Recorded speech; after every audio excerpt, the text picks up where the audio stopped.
Je voulais montrer comment salir son matériau, le vieillir, le rouiller, etc. en passant par le Texture Paint et le Stencil.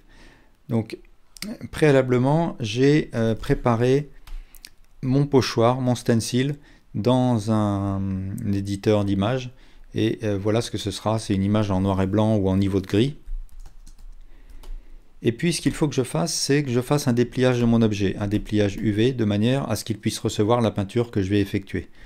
Donc je rentre en mode Edit, je presse sur U et je choisis Smart UV Project, qui est un dépliage qui correspond tout à fait à ce que je veux, qui se fait selon les angles. Donc je vais garder les paramètres par défaut, je vais juste mettre un tout petit peu de marge entre les UV. Et je clique sur OK. Et ensuite, dans mon UV Editor, alors je vais fermer l'image que j'ai ouverte pour ne pas embrouiller. Voilà en quoi consiste le dépliage, ça me convient parfaitement. Maintenant, ce qu'il faut, c'est que je crée une image qui va recevoir la peinture que je vais effectuer. Donc je clique sur New. Je vais appeler mon image masque parce que ensuite cette image me servira de masque. Et puis je vais choisir un fond complètement blanc et je vais décliquer alpha parce que j'ai pas besoin de transparence. Et je clique sur OK. Et je reviens à mon organisation de fenêtres. Alors je rappelle que CTRL barre espace pour afficher une fenêtre plein pot. Et maintenant, je vais afficher dans ma vue 3D l'image masque que j'ai créée. Donc je vais créer un shader de type diffuse que je branche dans l'output et je crée un texture image texture. Et dans cette image texture, je vais aller chercher l'image que je viens de créer, masque, et je la branche dans le diffuse.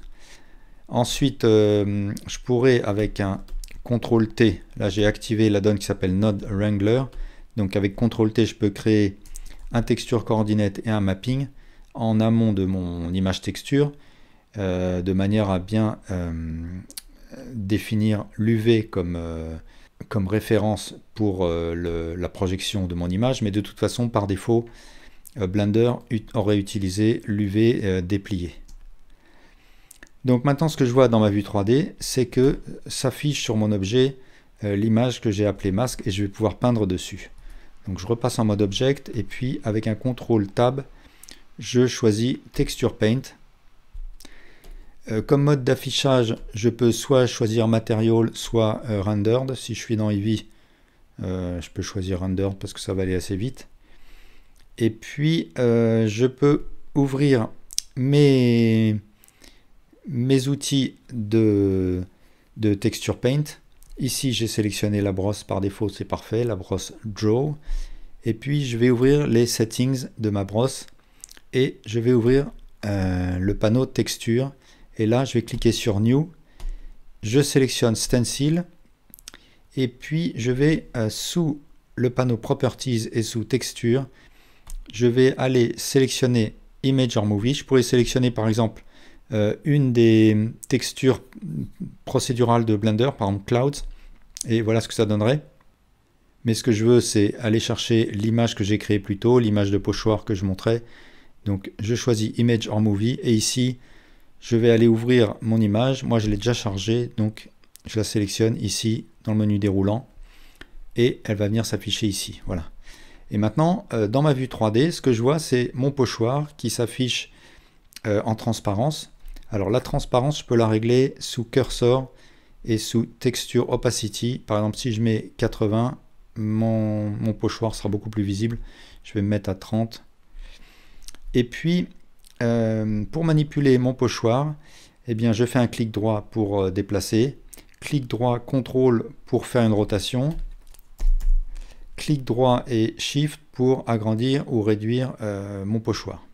Et ensuite, je peux commencer à peindre. Alors ici, j'ai la force de ma peinture et ici, je peux sélectionner ou désélectionner la sensibilité si jamais j'utilise une tablette.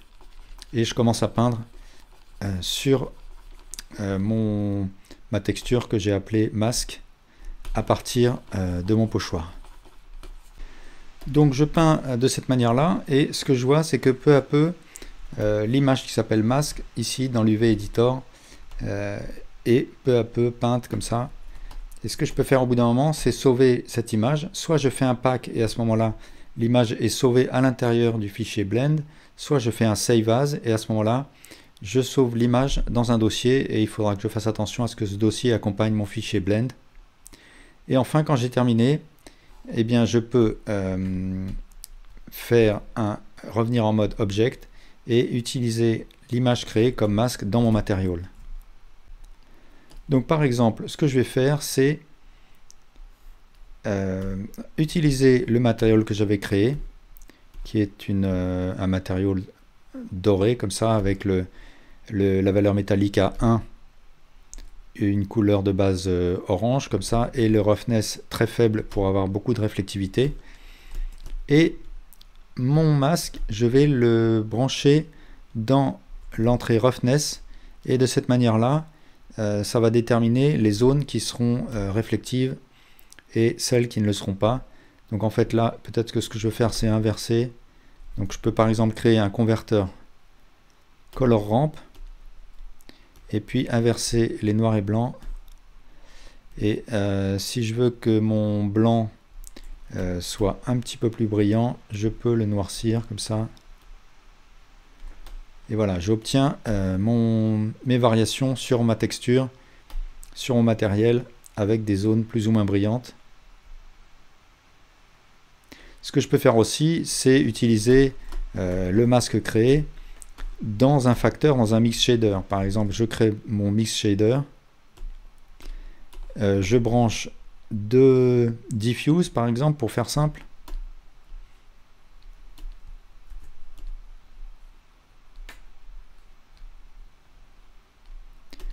Je choisis une couleur.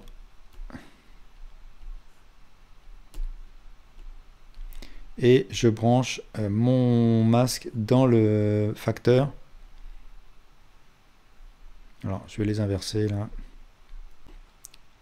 Voilà, donc là, le masque va séparer une zone qui va être orange et l'autre plus marron.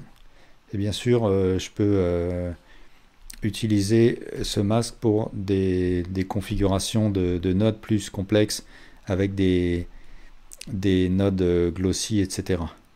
Alors bien sûr, pour salir sa texture, on peut utiliser une méthode procédurale. Par exemple, ici, j'utilise un noise texture comme masque.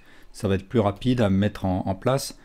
Mais avec la méthode que j'ai expliquée, avec le texture paint, on va obtenir quelque chose de plus précis et souvent plus naturel. Voilà, et bien merci pour votre attention.